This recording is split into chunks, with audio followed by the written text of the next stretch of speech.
सी set प्रारंभिक परीक्षा की सबसे बड़ी दुविधा। प्रारंभिक परीक्षा में सी सेट वैसे तो क्वालिफाइंग नेचर का है, लेकिन इसके बावजूद भी बहुत सारे बच्चों को समस्या है कि वो सी सेट क्वालिफाई नहीं कर पाते हैं, प्रारंभिक परीक्षा में रह जाते हैं। हिंदी माध्यम के छात्रों के साथ ये समस्या है कि उनका जीएस बहुत अच्छा है, लेकिन सी सेट क्वालिफाइंग नहीं होने के कारण से उनका प्री ही क्वालिफाई नहीं हो पाता है। ऐसे में अब हमारी नितांत आवश्यकता है कि हम सी सेट पे काम करें। यदि हम सी सेट पे काम नहीं करेंगे, जीएस की कट ऑफ बहुत ज्यादा नहीं जा रही है। जीएस की कट ऑफ आप देख पा रहे होंगे पिछले कुछ सालों से 50% से भी कम जा रही है। इसका पीछे का कारण क्या है कि हिंदी माध्यम के बच्चे जिनका जीएस बहुत अच्छा है वो सी सेट में रह जाते हैं, और जिस कारण से उनका जो है प्री क्वालिफाई नहीं हो पाता है, फिर मेंस तक नहीं पहुंच पाएंगे। आपका आंसर राइटिंग भी बहुत अच्छा है, देखो मैं मेंस आंसर राइटिंग पे बहुत काम करा रहा हूं, आप लोगों को सबसे शानदार काम करवा रहा हूं मेंस आंसर राइटिंग में। ऐसी क्लास आपको कहीं नहीं मिलेगी जो मेंस आंसर राइटिंग की क्लास में आप लोगों को ले रहा हूं। लेकिन मेरा मेंस आंसर राइटिंग की क्लास का सफलता तभी मिल पाएगी जब आप सी सेट क्वालिफाई कर जाओगे। अब सी सेट में 3 आधारभूत चीजें हैं। एक तो आपका हिंदी कंप्रीहेंशन है, जिससे काफी क्वेश्चन आते हैं यूपीएससी में भी और स्टेट पीएससी में भी। दूसरा आपका मैथ है और तीसरा आपका रीजनिंग है। मैथ और रीजनिंग अभ्यास की चीज है, सतत अभ्यास करना है। पहले मैं हिंदी कंप्रीहेंशन को आप सभी के साथ लेकर के चल रहा हूं, और जो हमारा पेड बैच है वहां पे मैथ और रीजनिंग की क्लासेस भी डिटेल में अवेलेबल हैं, ऐश्वर्य अग्रवाल सर के द्वारा वो करवाई गई हैं। तो यदि अपना मैथ और रीजनिंग आप अच्छा करना चाहते हैं तो आपको पेड बैच लेना पड़ेगा, और वहां पर सारी चीजें मिलेंगी। हिंदी सी सेट की क्लास में मैं आपको डिटेल से कराऊंगा, ठीक है। तो हिंदी कंप्रीहेंशन में आज मैं आपको कंप्रीहेंशन सॉल्व करना सिखाऊंगा कि कैसे कंप्रीहेंशन को सॉल्व करते हैं, कुछ एग्जांपल लूंगा। साथ ही घर के लिए होमवर्क भी आपको दूंगा, इसके बाद उनका भी हम बाद में उनको भी सॉल्व करेंगे, उनको कंप्रीहेंशन को। तो आपने कैसे सॉल्व किया और फिर मैं आपको सॉल्व करके दिखाऊंगा भी। इसके लिए सबसे पहली चीज, जो पेड बैच वाले बच्चे हैं आप लोगों को तो पीडीएफ अवेलेबल हो जाएगी आपके बैच में। बाकी जो बच्चे यूट्यूब के माध्यम से मुझे देख रहे हैं, यूट्यूब पे क्लास कर रहे हैं, तो सभी बच्चों को ऐप डाउनलोड करना है, आजाद एकेडमी लर्निंग ऐप, ठीक है। आजाद एकेडमी लर्निंग ऐप, वहां पर फ्री पीडीएफ वाला सेक्शन है। फ्री पीडीएफ वाले सेक्शन पे सी सेट कंप्रीहेंशन का एक सेक्शन मिलेगा, ठीक है। यहां पर आपको जो भी मैं यहां पे रीडिंग कंप्रीहेंशन कराऊंगा उसकी आपको पीडीएफ अवेलेबल होगी, ठीक है। रीडिंग कंप्रीहेंशन की पीडीएफ यहां पे सी सेट RC01 RC02 ऐसे लेकर रहेगा। तो आज जो मैं कंप्रीहेंशन कराने वाला हूं, आज मैं पहला जो है आपका कंप्रीहेंशन यहां पे सॉल्व करके दिखाऊंगा। तो ये जितने भी कंप्रीहेंशन जो आज सॉल्व होंगे वो रीडिंग कंप्रीहेंशन 01 पे आपकी पीडीएफ अवेलेबल है। ये जो भी क्वेश्चन मैं यहां पे ले रहा हूं ये आयोग के प्रीवियस ईयर क्वेश्चन पेपर है, इसलिए आप समझ सकते हैं लेवल वही है। और यहां पे मिले जुले क्वेश्चन होंगे, यहां पे आईएएस के भी क्वेश्चन होंगे, स्टेट पीएससी के भी होंगे, ताकि हर लेवल से आप जुड़ सके। आईएएस का लेवल भी आप पा सकें और स्टेट पीएससी में भी किस तरीके के कंप्रीहेंशन पूछे जाते हैं वो भी हो सके। तो मैं लेवल उच्च स्तर भी रखूंगा और सामान्य स्तर भी रखूंगा, दोनों चीजें लेकर रखूंगा ताकि एक संतुलन बना रहे। यदि आप स्टेट पीसीएस दे रहे हैं तो वहां पर रीडिंग कंप्रीहेंशन सॉल्व कर पाए, और यदि आप आईएएस दे रहे हैं तो आईएएस का रीडिंग कंप्रीहेंशन कर पाए। मैं आपको कुछ तरीके बताऊंगा, है ना। और इसके अलावा बीच बीच में मेरी अवधारणात्मक आपकी क्लासेस होती रहेंगी कि क्या क्या ध्यान देना है। तो पहले हम प्रैक्टिकल करते हैं, प्रैक्टिकल मतलब रीडिंग कंप्रीहेंशन सॉल्व करते हैं, ठीक है। सभी लोग एक काम जरूर कर दीजिएगा, ऐप डाउनलोड कर लीजिए, Azad academy learning app Google Play Store पे मिलेगा। उसमें जाकर के सी सेट कंप्रीहेंशन की पीडीएफ आप लोग ओपन कर सकते हैं। यदि आपके पास, देखो यदि आप केवल मोबाइल पे क्लास देख रहे हैं तो अभी क्लास देखिए, क्योंकि रीडिंग कंप्रीहेंशन पीछे मैं ओपन करूंगा, लेकिन जो होमवर्क के लिए दूंगा उसको फिर घर पे आप लोग उस कंप्रीहेंशन को सॉल्व करिएगा। एक होमवर्क के लिए भी आपको मिलेगा, ठीक है। और पहले आपको घर पे करना है, फिर उसके बाद में यहां पे भी आपको सॉल्व कराऊंगा, ठीक है। चलिए आइए शुरू करते हैं, ठीक है। पहले हम शुरू करते हैं। बीच बीच में बहुत सारी सावधानियां, क्या क्या सावधानियां आपको बरतनी है, क्या क्या चीजें करनी है, वो भी आपको सिखाता हुआ चलूंगा। तो ये आप देख पा रहे हैं आपके सामने, ये परिच्छेद 1 है। शायद मुझे लगता है सभी को विजिबल होगा, सभी को दिख रहा है, पूरा परिच्छेद है यहाँ पे, सभी को विजिबल है, सभी को दिख रहा है क्या लिखा हुआ है। मैं अभी पहले इसको पढ़ूंगा।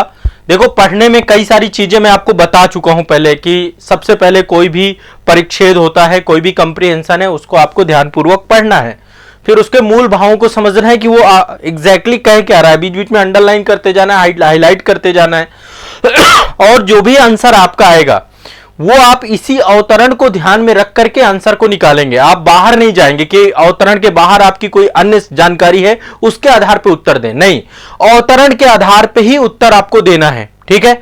और जो जो चीजें पॉइंट आपको लगे उनको हाईलाइट करते हुए चलना है।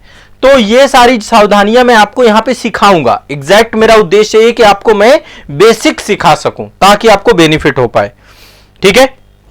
तो आज जो है एक बड़ी विषय वस्तु सीखने जा रहे हैं। आप परिच्छेद 1 पे चलते हैं। देखिए यहां पे एक पैराग्राफ दिया गया, हो सकता है ये पैराग्राफ आपके दायरे का हो, आपको ऑलरेडी इससे जुड़ी हुई बातें पता हो।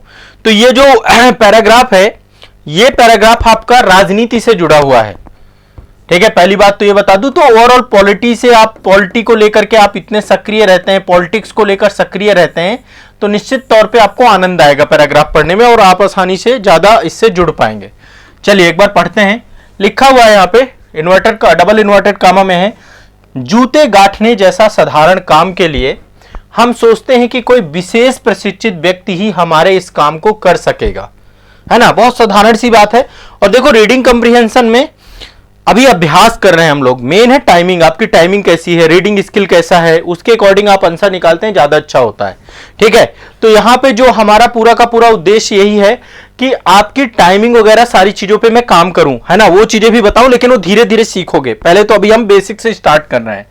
जूते गांठने जैसे साधारण काम के लिए हम सोचते हैं कि कोई विशेष प्रशिक्षित प्राप्त व्यक्ति हमारे इस काम को कर सकेगा। मतलब हम साधारण से साधारण काम के लिए ही ये सोचते हैं कि स्पेशलिस्ट के पास जाए, है ना। जैसे जूते भी बनवाने तो मोची के पास जाते हैं, लकड़ी का सामान बनवाना है कारपेंटर के पास जाते हैं, आमतौर पे ऐसा होता है ना। तो यहाँ पे जो है यहाँ पे एक साधारण सी बात लिखी गई, लेकिन अब यहाँ पे बोला गया राजनीति में, ठीक है। राजनीति में हम मान लेते हैं कि हर कोई व्यक्ति जो मत प्राप्त करना जानता है वह राज्य पे शासन करना जानता है। मतलब जो राजनीति में चुनाव होते हैं, चुनाव में जिसको सर्वाधिक वोट प्राप्त हो जाते हैं वो जीत जाता है और जीत करके वो शासन कर लेगा, ऐसा हम मानते हैं। राजनीति में सामान्यतः यही होता है। ये यहां पे एक जानकारी दी गई है। यहां पे देखो एक बात और लिखी गई, बीमार पड़ने पर हम एक प्रशिक्षित चिकित्सक के पास जाते हैं। जब बीमार हो जाते हैं तो हमें बेस्ट चाहिए डॉक्टर, सबसे अच्छा स्पेशलिस्ट ढूंढते हैं, ठीक है। इसके बाद कहता है जिसकी डिग्री उसकी खास तैयारी और तकनीकी क्षमता की गारंटी होती है ना। और डिग्री देखते हैं कि इसने एमडी कर रखा है, एमएस कर रखा है, स्पेशलिस्ट है कि नहीं है ना, एमबीबीएस कर रखा है, ये सारी चीजें हम वहां पर देखते हैं, है ना। हमारी तलाश यह नहीं होती कि चिकित्सक सबसे सुंदर हो, सबसे अच्छा वक्ता हो। तो फिर जब पूरा राज्य बीमार है, अब देखो यहां पे बोला गया है कि जब पूरा स्टेट ही बीमार हो तो क्या हमें इसकी तलाश नहीं होनी चाहिए कि हमें सबसे बुद्धिमान, सबसे उत्तम व्यक्ति की सेवा और मार्गदर्शन मिले। यहां पे एक क्वेश्चन मार्क करके छोड़ दिया है लास्ट में। अब देखो ओवरऑल केंद्रित क्या है, यहां पे दो चीजें हैं पूरे के पूरे परिच्छेद में। पूरा का पूरा जो राजनीति में योग्य व्यक्ति की पहचान करके उसको राजनीति में लेकर के आने से जुड़ा हुआ आपका ये पूरा सेशन है, टॉपिक है, ठीक है। योग्य व्यक्ति को कैसे हम लेकर के आए, ठीक है। देखो जो पेड बैच वाले बच्चे रहेंगे उनको वहीं पर एक मैं फोल्डर बना दूंगा, पीडीएफ ये अवेलेबल हो जाएगी वहीं पर। और जो यूट्यूब से बच्चे देख रहे हैं फ्री पीडीएफ पे देख लीजिए। पेड बैच वाले भी फ्री पीडीएफ सेक्शन पे सीसेट कंप्रीहेंशन पे जाएंगे, वहां पे पीडीएफ मिल जाएगी इसकी। अब जब आप ये पूरा पढ़ेंगे, पढ़ने पे क्या समझ में आ रहा है आपको, यहां पे समझ में आ रहा है कि राजनीति जब हम चुनाव होते हैं तो चुनाव में जब हम किसी भी योग्य लीडर को चुनते हैं तो हम ये नहीं देखते हैं कि वो शासन को शासन प्रशासन चला पाने की योग्य है या नहीं है। हम तो कोई एक अच्छा वक्ता होता है, बोलने वाला होता है, तो ये आपके मन में एक अवधारणा विकसित होगी। अब देखो हमें क्वेश्चन करना है। मेरा मानना है कि पहले हमें एक बार प्रश्न पढ़ लेना चाहिए, ठीक है। अब इसको लेकर मैं पहले आपको बता चुका हूं कि ये हमें कब किस तरीके के प्रश्नों को पहले पढ़ना चाहिए, पहले प्रश्न पढ़ना चाहिए, पहले उत्तर पढ़ना चाहिए। इस पे अलग से मैं डिस्कशन कर दूंगा, पहले एक बार इसके उत्तर करके देखते हैं। अब इस परिच्छेद में क्वेश्चन क्या पूछा गया है, निम्नलिखित में कथनों में से कौन सा एक कथन परिच्छेद के लेखक के संदेश का सर्वोत्तम रूप प्रतिबिंबित करता है। अभी आपको ऊपर छोड़ दिया है। अब देखो ऐसे क्वेश्चन जो होते हैं इसमें हो सकता है सारे ही सही हो, सारे ही सही हो, है ना।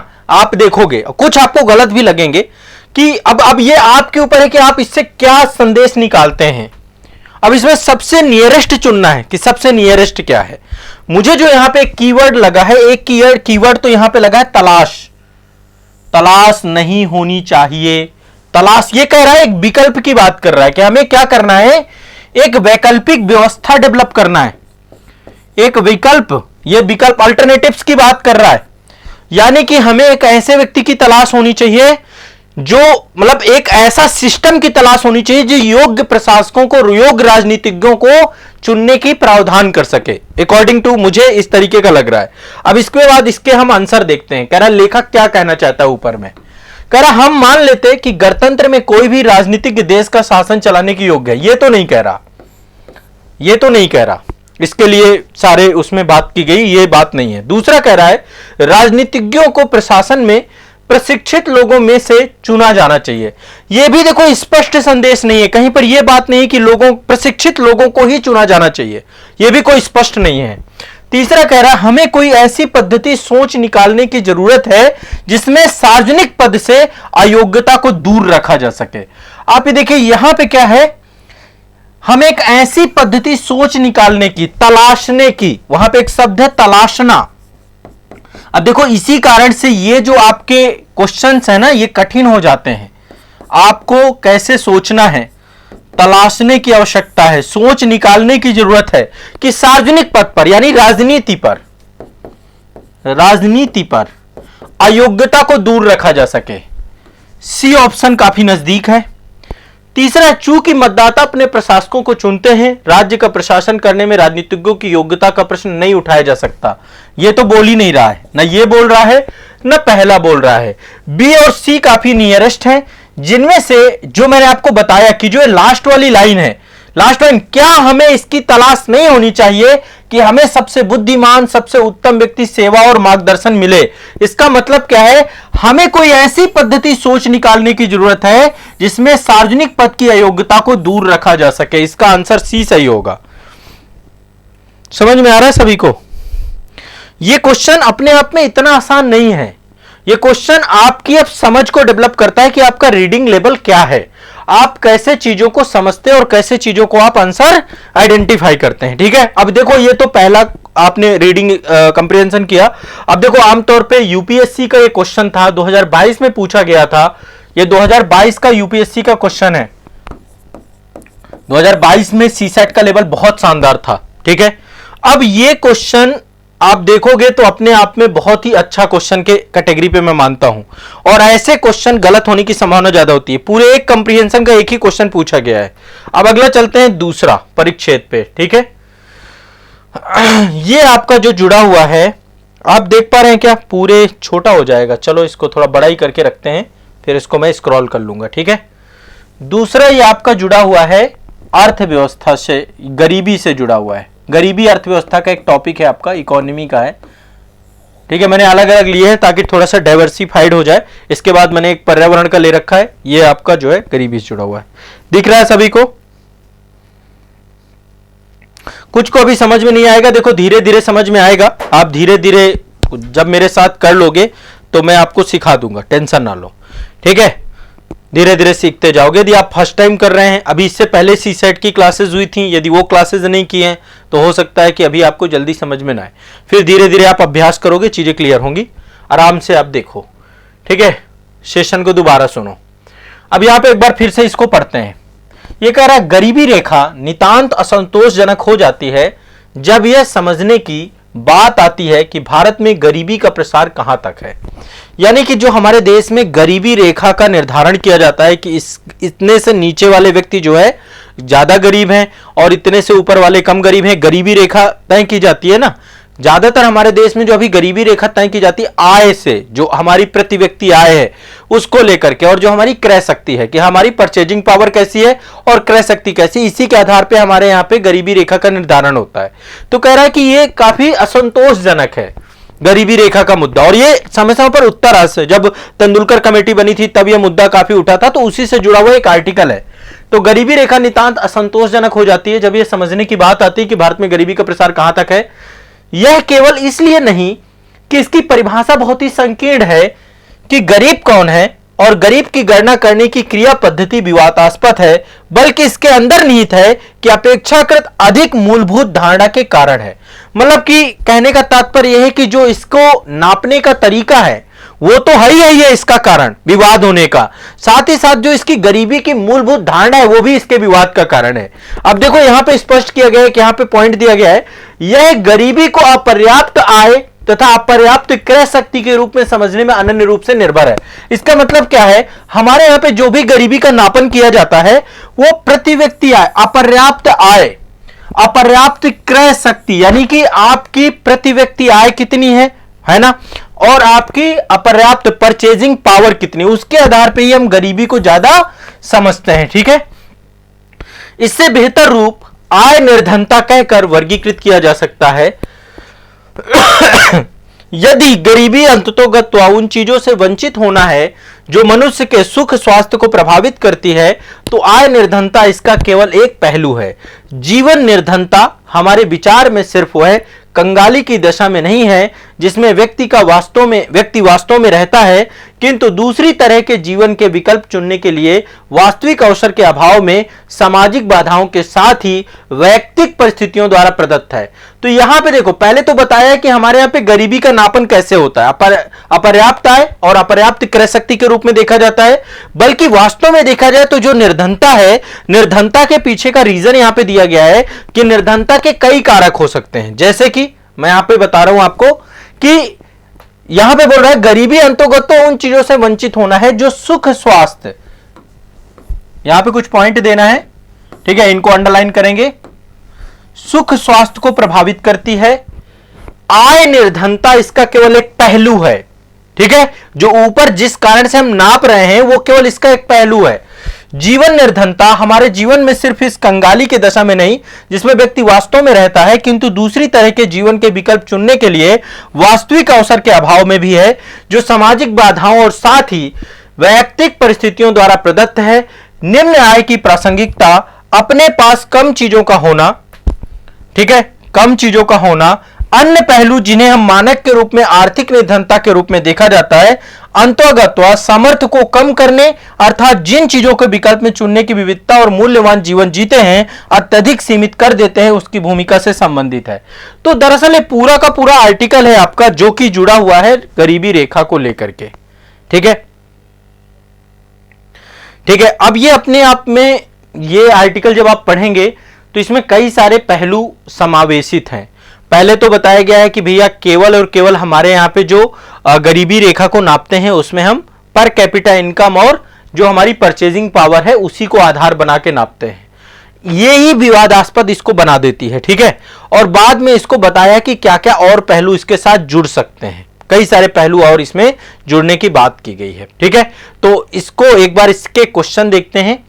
क्वेश्चन है, भारत में अपनाई गई गरीब की गणना, अब ये क्वेश्चन आपका बन गया, गरीब की गणना क्रिया पद्धति विवादास्पद क्यों है। अब आपने पूरा आर्टिकल पढ़ा और पूरे आर्टिकल के आधार पे आपको निकालना है कि ये क्यों विवादास्पद है, क्या कारण है कि भारत में गरीबी की गणना की क्रिया पद्धति विवादास्पद बन गई है। ठीक है, इसके आंसर देखते हैं। इसके बारे में थोड़ी उलझन है कि कौन सी चीजें गरीबी रेखा को बनाती हैं। ऐसा कुछ नहीं है, हमारे यहां पे स्पष्ट है कि हमारे यहां पे परचेजिंग पावर और पर कैपिटा इनकम उन दो के आधार पे इसको विवादास्पद बनाती है, वही आंसर हमें चाहिए। ग्रामीण और शहरी गरीब की दशा के बीच बहुत अधिक असमानताएं हैं, ये भी चीज कहीं पे लिखी नहीं आर्टिकल में। ठीक है, ऐसा कुछ स्पष्ट नहीं है और ये जो है विवाद का कारण नहीं है। आय निर्धनता मापने का कोई एक समान विश्वव्यापी मानक नहीं है, ये भी कहीं पे लिखा नहीं है। लिखा क्या है, डी वाला आंसर देखिए, गरीबी को अपर्याप्त आय तथा अपर्याप्त क्रय शक्ति के रूप में प्रस्तुत करने पर आधारित है। ये लाइन देखो, ये बहुत आसान था क्वेश्चन, एग्जैक्ट इसकी लाइन यहां पे लिखी हुई है और यही आधार है, इसी आधार पे हम गरीबी का मापन करते हैं। तो कई बार कंप्रीहेंशन के अंदर भी आपको मिल जाएगा, जो आप कंप्रीहेंशन पढ़ेंगे यदि सावधानी पूर्वक उसको अंडरलाइन करते चलेंगे तो आपको आसानी से उसका आंसर मिल जाएगा। ठीक है, तो आपको कंप्रीहेंशन पढ़ते समय जैसे यहां पे मुद्दा क्या है, देखो सिंपल सा है, मुद्दा यहां पे है विवाद का, कि गरीबी रेखा के निर्धारण में विवाद है। विवाद का कारण क्या है, क्योंकि ज्यादातर हम किस पे निर्भर हैं, परचेजिंग पावर और पर कैपिटा इनकम में। अब यही क्वेश्चन आपका सीधा यहां पे पूछा गया है कि क्रिया पद्धति विवादास्पद क्यों है, गरीबी को अपर्याप्त आय तथा अपर्याप्त क्रय शक्ति के रूप में प्रस्तुत करने पर आधारित है। बस ये ध्यान रखना है। क्लियर है। सभी लोगों को, ठीक है। अब ये जब आप पढ़ोगे इस तरीके के, मैं आपको इसीलिए होमवर्क देकर के जाऊंगा, होमवर्क में आप उसे करोगे, बाद में उनको रिजॉल्व करवाऊंगा, तो आपको ज्यादा अच्छे समझ में आएगा, ठीक है। अभी मैं कर रहा हूं, हो सकता है आपको ज्यादा चीजें आसान तो लग रही हो, लेकिन जब आप इनको खुद से करोगे तब आपको ज्यादा अच्छे से क्लियर होंगी, ठीक है। आगे चलते हैं एक अगले आर्टिकल, अगले परिच्छेद की तरफ। ये मैंने जो जोड़ा है आपका, ये पर्यावरण से जुड़ा हुआ है, जीवाश्म ईंधन, है ना, ये पर्यावरण में जीवाश्म ईंधन से जुड़ा हुआ है। किससे जुड़ा हुआ है? जीवाश्म ईंधन से, पर्यावरण, एनवायरमेंट से। अलग अलग कैटेगरी के लिए मैंने, और इसी तरीके से पूछता है, अलग अलग कैटेगरी के ही पूछता है, ध्यान रखना इस बात को, कैटेगरी एक जैसी नहीं होती, अलग अलग कैटेगरी के ही पूछेगा। अब आगे चलते हैं, इसको पढ़ते हैं। मानव विकास की प्रगति बनाए रखने के सामने सबसे बड़ा खतरा इस रूप में दिखाई देता है कि उत्पादन और उपभोग के स्वरूप में दिनों दिन अधारणीयता बढ़ती जा रही है। अधारणीयता समझते हैं, एक शब्द है, देखो यहां पे आपका शब्दकोश बहुत अच्छा होना चाहिए परिच्छेद के लिए। एक शब्द है धारणीयता, धारणीयता को हम दूसरे शब्द में यूज करते हैं सतत। हम ऐसा विकास करें जो सतत रहे, जो धारणीय रहे। यदि ये टर्म्स नहीं पता तो आप नहीं समझ पाओगे। अधारणीयता इसका जस्ट विपरीत है कि हम ऐसा विकास कर रहे हैं जो कि आने वाली पीढ़ी के पक्ष में नहीं होगा, है ना, अधारणीय विकास होगा। तो अधारणीयता बढ़ती जा रही है। वर्तमान उत्पादन मॉडल जीवाश्म ईंधनों पर बहुत अधिक निर्भर है ना। तो जो भी हमारा आज के टाइम पे उत्पादन मॉडल है वो ज्यादातर निर्भर किस पे है? जीवाश्म ईंधन पर, ठीक है। जीवाश्म ईंधनों का हम सर्वाधिक प्रयोग कर रहे हैं, ठीक है। और ये कैसा है जीवाश्म ईंधन? अधारणीय है। कैसा है? अधारणीय। ये जो आने वाली भविष्य की पीढ़ी को ध्यान में रख करके नहीं है, पर्यावरण को डिस्ट्रॉय करने वाला है, क्योंकि ये संसाधन सीमित है। कौन से संसाधन सीमित हैं? जीवाश्म ईंधन सीमित हैं। विकास को सही अर्थों में धारणीय बनाने के लिए, धारणीय का मतलब है सतत, सतत बनाने के लिए, हम सतत विकास की बात करते हैं ना, विकास को सही अर्थों में सतत बनाने के लिए, धारणीय बनाने के लिए आर्थिक समृद्धि और ग्रीन हाउस गैस उत्सर्जन के बीच घनिष्ठ संबद्धता को पृथक करने की जरूरत है। कुछ विकसित देशों ने पुनर्चक्रण का प्रसार कर और सार्वजनिक परिवहन तथा आधारिक संरचना में निवेश कर इसके अति दुष्प्रभावों को कम करना आरंभ कर दिया है, किंतु अधिकांश विकासशील देशों को परिष्कृत ऊर्जा स्रोत की ऊंची कीमतें और अल्प उपलब्धता के कारण बाधाओं का सामना कर पड़ रहा है। विकसित देशों को चाहिए कि वह विकासशील देशों को धारणीय मानव विकास के जानने में सहायक बने। यहां पे लिखा हुआ है कि जो विकसित देश हैं, विकासशील देशों को धारणीय मानव विकास की ओर जाने में सहायक बने। एक चीज देख रहे होंगे, ये जो भी चीजें आ रही हैं सब करंट से जुड़ी हुई हैं। करंट में ऐसे आर्टिकल्स आ रहे हैं, करंट में सारे टॉपिक बहुत बर्निंग रहते हैं। मैंने पहले आपको पॉलिटिक्स की बात की, राजनीति वाला जो बताया वो भी करंट का मुद्दा है कि भैया राजनीति में लोग ऐसे आए जो कि शासन सत्ता करने के योग्य हों। दूसरा वाला आर्टिकल जो आपने पढ़ा, दूसरा आर्टिकल आपका इकोनॉमी से जुड़ा है, गरीबी, ये हमेशा से बर्निंग टॉपिक है। और तीसरा ये सतत विकास से जुड़ा हुआ टॉपिक है। तो ये टॉपिक पढ़ने में आपको आनंद आएगा। ऐसा नहीं कि इन टॉपिक में आप कुछ नहीं जानते, इसमें बहुत कुछ जानते हैं, लेकिन इसमें अपना दिमाग ने लगा के केवल कंप्रीहेंशन का देखना है कि कंप्रीहेंशन क्या पूछ रहा है। अब इस पे एक बार आंसर देखते हैं। आंसर क्वेश्चन क्या कह रहा है? निम्नलिखित में से किसके कारण उत्पादन के स्वरूप में अधारणीयता बढ़ रही है या अधारणीयता है? निम्नलिखित में से किसके कारण उत्पादन के स्वरूप में अधारणीयता है? ठीक है, अब यहां पे आर्टिकल में देखिएगा, यहां पे शब्द लिखा हुआ, उत्पादन और उपभोग के स्वरूप में अधारणीयता बढ़ती जा रही है। ठीक है, पहला कारण क्या दिया गया है यहां पे? जीवाश्म ईंधन। दूसरा कारण क्या किया गया है कि जीवाश्म ईंधन बहुत सीमित है, ये हमेशा तक नहीं चलेंगे। अधारणीयता का मतलब क्या है? अधारणीयता का मतलब है जो विकास हमेशा तक ना रहे। अभी यदि हम जीवाश्म ईंधनों का इतना उपयोग कर लेंगे तो आने वाली पीढ़ी के लिए बचेगा नहीं। पेट्रोल यूज कर लो, कोयला यूज कर लो, आने वाली पीढ़ी के लिए बचेगा ही नहीं। लेकिन अब क्या है? सतत विकास है ना, हम अल्टरनेटिव एनर्जी पे जा रहे हैं, तो वो चीजें आपको पता है तो आप आसानी से इसका आंसर निकालना चालू कर दोगे। अब इसका देखो, आसानी से क्वेश्चन निकल जाएगा। निम्नलिखित में से किसके कारण उत्पादन के स्वरूप में अधारणीयता है? जीवाश्म ईंधनों की भारत निर्भरता, बिल्कुल सही है, यह आपके वहां पे दिया गया स्टेटमेंट में। और संसाधनों का सीमित उपलब्धता, यह भी दिया गया है। ठीक है, पुनर्चक्रण का प्रसार नहीं दिया गया। वहां पे पुनर्चक्रण के बारे में यह बताया गया है कि बहुत सारे देश ऐसे हैं जो पुनर्चक्रण का प्रसार कर, यहां पे देखिए लाइन आएगी, पुनर्चक्रण का प्रसार कर, इसके माध्यम से, रिसाइकलिंग के माध्यम से तो हम क्या करेंगे, इस प्रॉब्लम को रिजॉल्व करेंगे, है ना। रिसाइकलिंग क्या, सार्वजनिक परिवहन आधारित संरचना में निवेश कर अति दुष्प्रभावों को कम कर पाएंगे। तो आधारीयता को कम करने का कारक है आपका पुनर्चक्रण, रिसाइकलिंग, सार्वजनिक परिवहन का ज्यादा उपयोग करना, यह सब इसको कम करेगा। लेकिन क्या कम नहीं करेगा, जीवाश्म ईंधनों पर भारी निर्भरता, अल्टरनेटिव एनर्जी पे नहीं जाना। और तो ये इसका सही आंसर क्या हो जाएगा, इसका ए आंसर सही हो जाएगा। 1 और 2 सही है, तीसरा इसका सही आंसर नहीं है, क्योंकि पुनर्चक्रण का प्रसार धारणीयता को बढ़ाता है, अधारणीयता को नहीं बढ़ाता। यह किसको बढ़ाता है, धारणीयता को। यह बात जब आप पैराग्राफ सही से पढ़ेंगे तो आप इसको निकाल लेंगे, यहां पे लिखा हुआ है, ठीक है, यहां पे यह लिखा है, देखो, धारणीयता बनाने के लिए आर्थिक ग्रीन हाउस उत्सर्जन की भी घनिष्ठ समझौता को पृथक करना है विकसित देशों के द्वारा। तो ये धारणीयता के कारक हैं। अधारणीयता के कारक ऊपर दिए गए हैं, जीवाश्म ईंधन और संसाधनों का सीमित उपलब्धता। ये बहुत कठिन नहीं था, ये आसान था, यदि आप इसको करते तो आप आसानी से निकाल लेते, ठीक है। अब इसी पे आधारित एक क्वेश्चन और दिया गया है, 2 क्वेश्चन दिए गए हैं, ठीक है, इसी से जुड़ा हुआ है। कह रहा है विकसित देश, अभी देखो COP28 हुआ है, उसमें तो ये सारे मुद्दे हाईलाइटेड थे आपके, और यूपीएससी 2022 में ही पूछ रहा है इस क्वेश्चन को, ठीक है। विकसित देश विकासशील देशों के धारणीय मानव विकास की ओर जाने में सहायक हो सकते हैं। मतलब किस तरीके से विकसित देशों के द्वारा विकासशील देशों को धारणीयता उपलब्ध कराई जा सकती है, धारणीयता दी जा सकती है, ठीक है। तो ये चीज आपको देखना होगा, ठीक है। अब इसको एक बार थोड़ा सा वहां पे समझ लीजिए कि विकसित देश कैसे मदद करेंगे विकासशील देशों की, कैसा बनाने के लिए, धारणीय मानव विकास करने के लिए क्या क्या करेंगे। ठीक है, एक बार थोड़ा सा यहां पे देख लेते हैं पैराग्राफ में आकर के। यहां पे देखिए लिखा हुआ है 2 चीजों से। पहली चीज दी गया है, यहां पे देखिए लास्ट में ये क्वेश्चन बना दिया, इसको प्रश्न बना दिया आपका, ये लास्ट वाली लाइन, विकसित देशों को चाहिए कि विकासशील देशों को धारणीय मानव विकास जाने में सहायक बने। कैसे बने, यहीं पे आंसर दिया गया है। सबसे पहली बात दी गई परिष्कृत ऊर्जा स्रोत, ये कारण है। दूसरा कारण है सार्वजनिक परिवहन, है ना, यहां पे देखिए सार्वजनिक परिवहन ये अवेलेबल हो जाए, ठीक है। ये परिष्कृत ऊर्जा स्रोत, इनकी ऊंची कीमतें हैं, अल्प उपलब्धता है, इसके कारण से इनको बाधा बन रही है। तो ये विकासशील देशों की समस्या क्या है, यहां पे लिखा हुआ विकासशील देशों को परिष्कृत ऊर्जा स्रोत की ऊंची कीमतें और अल्प उपलब्धता कारण बाधाओं का सामना करना पड़ता है।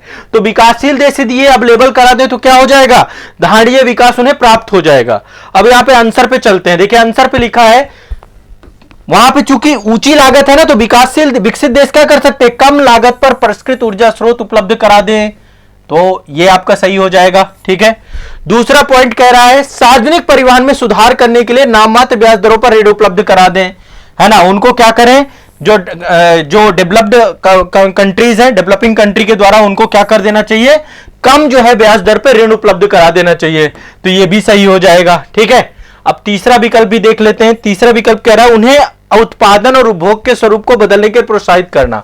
ऐसी कोई भी बात पैराग्राफ में नहीं की गई है, ऐसी कोई भी बात पैराग्राफ में नहीं की गई है, तो आपको पैराग्राफ के अकॉर्डिंग आंसर देना है। इसका सही आंसर बी होगा, 1 और 2 दोनों सही है। समझ में आ रहा है क्या आप लोगों को? देखो मैं तो आप लोगों को बताता जा रहा हूं, शायद आप लोगों को समझ में आ रहा है कि नहीं आ रहा। बहुत कठिन नहीं है ये, लेकिन 2022 के पेपर को बहुत टफ माना गया था यूपीएससी के। यदि आपको ये समझ में आ रहा है तो इसका मतलब ये मान लीजिए कि एग्जैक्टली आप पेपर के लेवल को मैच कर पाओगे, और मैं आपको बहुत सारे प्रैक्टिस करा दूंगा ताकि एग्जैक्टली आपको दिक्कत ज्यादा ना पड़े। अब अगला चलते हैं, एक परिच्छेद और कर लेते हैं लास्ट, फिर होमवर्क दूंगा आपको, फिर घर से करना है। और देखो यदि प्रैक्टिस नहीं करोगे, जैसे मैं आंसर राइटिंग में कहता हूं प्रैक्टिस करो प्रैक्टिस करो प्रैक्टिस करो तो काम होगा, वैसे यदि इसकी प्रैक्टिस नहीं करोगे घर पे कोई फायदा नहीं है। यहां क्लास भर से नहीं सीख पाओगे, घर पे प्रैक्टिस करना पड़ेगा, घर पे चीजें क्लियर होंगी आपकी, ठीक है। चलो आ रहा है, काफी लोग कह रहे हैं सर समझ में आ रहा है। और ये आपके स्टेट पीसीएस में भी काम आएगा। स्टेट पीसीएस में भी ऐसे ही पैराग्राफ आते हैं, एक पैराग्राफ में 4-4 जो है वहां पे आपके कंप्रीहेंशन होते हैं, तो उनको पढ़ना है और उनको सॉल्व करना है आपको, ठीक है। पीएससी के लिए भी खूब कारगर है, स्टेट आईएएस के लिए तो हाई ही है। लिखिए, जब तक अभी अगला जो आपका है ये भी आपका पर्यावरण से जुड़ा हुआ है। पर्यावरण जलवायु परिवर्तन, वृक्षारोपण, सब कुछ उससे जुड़ा हुआ है। ये भी आपका इन्वायरमेंट से जुड़ा हुआ, पर्यावरण, पर्यावरण का ही लिया है मैंने, ठीक है। आगे चलते हैं, इसको एक बार पढ़ते हैं। कह रहा जब तक उन शक्तियों और प्रवृत्तियों को जो देश के पर्यावरण को नष्ट करने के लिए उत्तरदायी हैं निकट भविष्य में नियंत्रित नहीं किया जाता है और अनाच्छादित क्षेत्रों में बृहद पैमाने पर वनारोपण आरंभ नहीं किया जाता है तो विषम जलवायु दशाएं, पवन, जल के द्वारा होने वाला भूक्षरण इस सीमा तक बढ़ जाएगा कि धीरे धीरे कृषि जो हमारे लोगों का मुख्य आधार है असंभव हो जाएगी। मतलब देखो, इसमें सिंपल सी बात की गई है। इसमें बोला गया कि इन्वायरमेंटल डिग्रेडेशन हो रहा है, पर्यावरण अवनयन हो रहा है। कैसे? हम लगातार क्या कर रहे हैं, जो वृक्षारोपण नहीं करें यदि हम, क्योंकि अनाच्छादित क्षेत्र बहुत सारे हैं, क्योंकि वृक्षों को काटा जा रहा है बहुत तेजी से, तो विषम जलवायु दशाएं हो जाएंगी। पवन के द्वारा, जल के द्वारा मृदा का अपरदन होना चालू करे हो जाएगा। ये जो आप भूक्षरण देख रहे हैं ना, ये आपका मृदा का, आप देखो यही यहां पे शब्द, आपका शब्दकोश कैसा है। हिंदी में शब्द जो है आपके थोड़ा कठिन पूछेगा, तो आपको यदि शब्द पता है तो आप अच्छे से निकालोगे। भूचरण मतलब मृदा अपरदन की बात हो रही है यहां पे, ठीक है। तो इस सीमा तक बढ़ जाएगा कि धीरे धीरे कृषि जो हमारे लोगों का मुख्य आधार है असंभव हो जाएगी। विश्व के मरुस्थलीय देश जहां पे मरुस्थलीकरण है, राजस्थान और राजस्थान के हमारे अपने मरु प्रदेश बृहद पैमाने पर वनोन्मूलन का दुष्परिणाम की भयावह याद दिलाते हैं। मतलब यहां पे भी वन नहीं है, पर्यावरण को वनोन्मूलन बड़े तेजी से कटाव किया गया है हमें। मरुसदृश से भूदृश से गंगा सतलुज के मैदानों और दक्कन के पठार समेत देश के अन्य स्थानों पर भी दिखाई देने लगे हैं। मतलब धीरे धीरे मरुस्थल का विस्तार हो रहा है और गंगा के मैदानी क्षेत्रों पर भी बहुत तेजी से वृक्षों को काटा जा रहा है ना। दक्कन के क्षेत्र में भी काटा जा रहा है। जहां कुछ दशक पूर्व 12 सरिताएं और स्रोतों के साथ हरे भरे वन हुआ करते थे, वहां सिर्फ वर्षा ऋतु को छोड़कर सूखी सरिताएं, सूखे स्रोत, हरियाली से रिक्त भूरे मैदान दिखाई देते हैं। मतलब कह रहा जहां हमेशा पानी हुआ करता था, अब धीरे धीरे वहां का पानी नष्ट होता जा रहा है, खत्म होता जा रहा है और वहां पर भी जल स्रोत भी सूख रहे हैं। तो सबके पीछे का रीजन ये, जो हम तेजी से वनों को काटते जा रहे हैं, उसको रीजन बताया जा रहा है। अब एक बार क्वेश्चन देख रहे हैं। क्वेश्चन बहुत कठिन नहीं है, ये सिंपल सा है। कर उपयुक्त परिच्छेद के अनुसार वनोन्मूलन अनाच्छादन के अंतर्गत अंतों निम्नलिखित में से क्या क्या परिणाम होंगे। मतलब कह रहा है यदि हम वनों को बहुत तेजी से काट दें और बहुत तेजी से अनाच्छादन मतलब कि वृक्षारोपण ना करें तो इसके क्या परिणाम होंगे। देखिए, जमीन की कमी तो नहीं होगी, जमीन तो पर्याप्त उपलब्ध है, जितनी जमीन है उतनी ही रहेगी और जमीन बढ़ जाएगी, है ना, यदि हम वो कर दें, फॉरेस्ट एरिया कम कर दें। कृषि के लिए जल की कमी, कृषि के लिए जल की कमी बिल्कुल कारण बन जाएगा बड़े स्तर पे हमारे, क्योंकि वाटर रिसोर्सेज सूख जाएंगे ना। यहां पे नीचे क्या लिखा है, सूखी सरिताएं, सूखे सोते, हरियाली से रिक्त भूरे मैदान, तो कृषि के लिए पानी कम हो जाएगा। तो एक तो 3 नंबर सही है। दूसरा, मृदा संसाधन का क्षरण, यहां पे भूक्षरण शब्द लिया हुआ है, यहां पे देखिए भूक्षरण लिखा हुआ, ये मृदा क्षरण की बात है, तो भूक्षरण हो जाएगी। और ये तो इसका सही आंसर क्या हो जाएगा, पहला और 3, यानी कि सी आंसर सही हो जाएगा। बताएं भाई, चीजें क्लियर हो रही हैं क्या?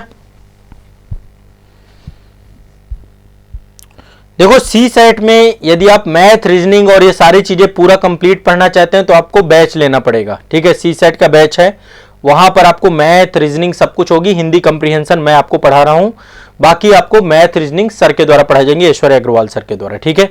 आप लोग ऐप में जाएंगे, आजाद एकेडमी लर्निंग ऐप पे, वहां पे आपको डिटेल में सारी चीजें मिलेंगी। तो मुझे बताएं, इसको इतना मतलब बहुत सिंपल है, बहुत कठिन नहीं है। बस एक बार आपका रीडिंग स्किल अच्छा हो, आपका शब्दकोश अच्छा हो, आपका वोकैबुलरी अच्छा हो, आपकी रीडिंग पढ़ने के बाद आपको थोड़ा सा समझ विकसित हो सके, तो आप इनको कर सकते हैं। और देखो, एक चीज और बता दूं, मैं आज एक सच्चाई बता रहा हूं। जब हम ये करते हैं रीडिंग कंप्रीहेंशन, 100% ये क्वेश्चन सही नहीं हो सकते वहां पे एग्जाम हॉल पे। हो सकता है जो हम पढ़ रहे हैं, जो हम सोच रहे हैं, उसका प्रोस्पेक्टिव कुछ और है। कई बार आयोग की जब आंसर की आती है, बहुत सारे यही क्वेश्चन अलग गलत होते हैं कई जगह पे। तो ये दृष्टिकोण का मुद्दा भी है ना, दृष्टिकोण अलग अलग है, इसलिए आप पूरी तरीके से ये मत सोच के जाएगा कि आप यदि इनको कर दें तो सीसेट क्वालिफाइंग हो जाएगा। ये तो हमें करने ही करने हैं, लेकिन मैथ रीजनिंग पे भी आपको पूरा ध्यान देना है, ध्यान रखना है इस बात को, क्योंकि यहां पे क्या होगा, यूपीएससी की खासकर बात बताऊं, स्टेट पीसीएस के तो बहुत सामान्य से होते हैं, है ना, वहां पे तो आपने पढ़ा और आपको निकल जाएंगे, पर यहां पे लेवल बहुत अप होता है। इस लेवल को अचीव करना अपने आप में एक बड़ा जो है। हाँ महेश्वरी जडेजा जी देखे, हाँ जो सबसे ऊपर वाला क्वेश्चन है ना, इसमें करिए दूसरा वाला, राजनीतिज्ञों को प्रशासन में प्रशिक्षित लोगों के लिए चुना जाना चाहिए। देखो दरअसल यहां पे जो ये पहला वाला जो दूसरा सेंटेंस बोल रहा है ना आपका, ये कह रहा है कि प्रशासन में प्रशिक्षित लोगों में से चुना जाना चाहिए। यहां पे एक शब्द लिखा हुआ में से। अब यहां पे क्या लिखा हुआ है, हमें कोई ऐसी पद्धति सोच निकालने की जरूरत है।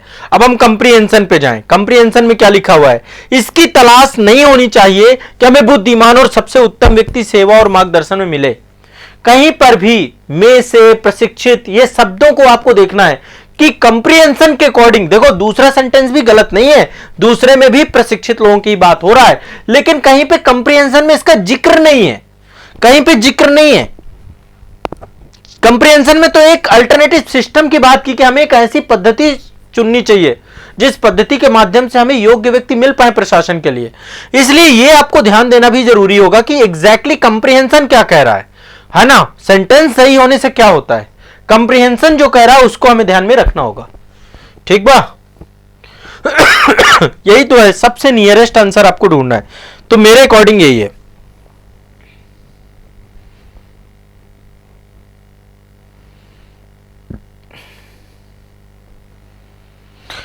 हाँ देखो ये तो अभ्यास की चीज है ना, ज्यादा से ज्यादा अभ्यास करोगे तभी आपका कंफ्यूजन दूर होगा।